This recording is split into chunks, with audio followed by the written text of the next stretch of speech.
Welcome to the Retirement Guide Podcast. I'm your host, George Jameson, the owner of Capital Wealth Group, a fee-only advisory firm. Whether you're nearing retirement or already retired, join me each week as we explore the world of retirement planning and equip you with the knowledge and tools you need for a successful retirement. Welcome to your Retirement Guide. I'm George Jameson, a certified financial planner and founder of Capital Wealth Group in Columbia, South Carolina. If you've been following the show, you know I talk a lot about retirement. Not just saving for it, but actually living off your money. Recently, I earned the RICP designation, which stands for the Retirement Income Certified Professional. And today I want to explain why I pursued it, what I learned, and a few practical takeaways that may help you. Because retirement planning doesn't end when you stop working. In many ways, that's when the hardest part begins. Most financial advice focuses on accumulation. Save more, invest wisely, and grow your accounts. And that matters, of course. But no one retires on a rate of return. You retire on income. Once you move from accumulation to distribution, the question changes. You're no longer asking, how much can I make? You're asking, how much can I safely spend each year for the rest of my life without running out? That shift is exactly why I pursued the RICP. It focused on turning savings into sustainable income and on managing the real challenges retirees face. Not hypotheticals, but real life. So let me walk you through a few lessons that stood out. Lesson number 1, retirement income is a system, not a spreadsheet. One of the biggest takeaways from the RICP is that retirement income planning isn't about a single decision. It's a system where everything is connected. You can't evaluate Social Security, investments, taxes, and health care in isolation. Every decision affects the others. Claiming Social Security, for example, doesn't just change your monthly benefit. It impacts taxes, portfolio withdrawals, survivor income, and long-term sustainability. Good retirement planning isn't about finding the best product.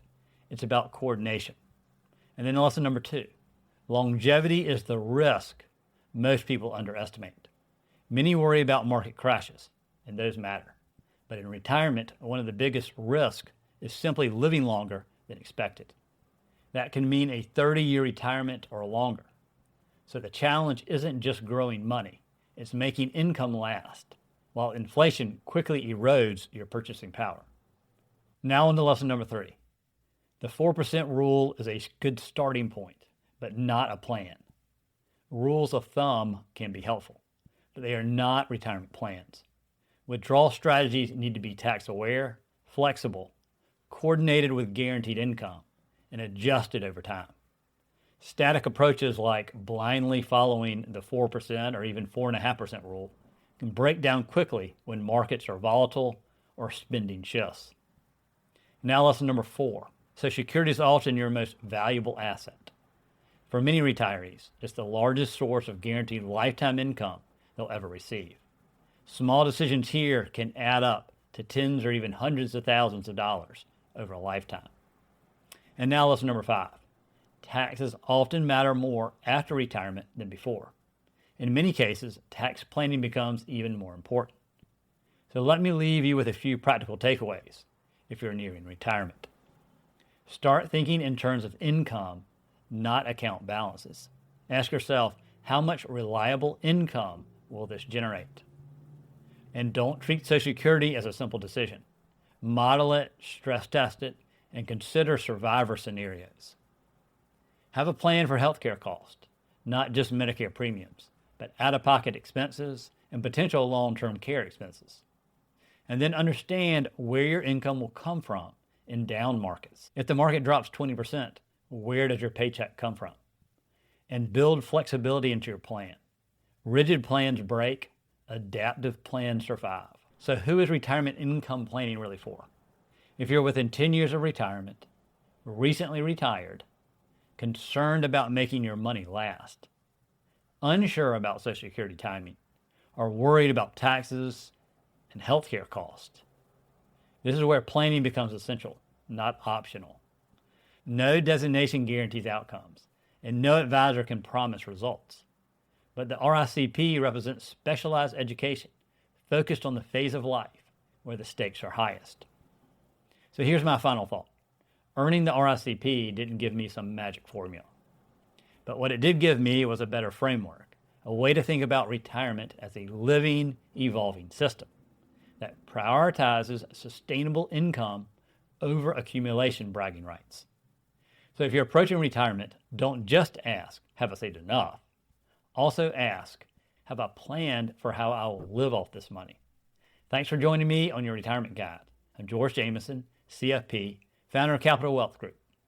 We're a fee-only firm, and if you're ready to take the next step, you can schedule a free consultation at capitalwealthgroupsc.com. We offer comprehensive retirement planning, investment management, one-time plans, and even hourly work. Also, please like and subscribe and leave a comment. Here's to living your best life now and later. Have a great day.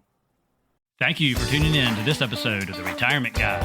If you enjoyed this episode, please subscribe and leave a 5-star review to help others discover the show. For questions, ideas, or discuss your retirement plan, reach out to me, George Jameson, at Capital Wealth Group. If you'd like a free retirement review, visit our website at capitalwealthplan.com to learn more. Thank you for listening. Stay tuned for more insightful retirement planning in future episodes. And now for the disclaimer. The information discussed in this podcast is for general explanations and education only. It is not tax, legal, or investment advice. Before considering acting on any information heard here, first consult with your tax, legal, or investment advisor. Thank you and have a great day.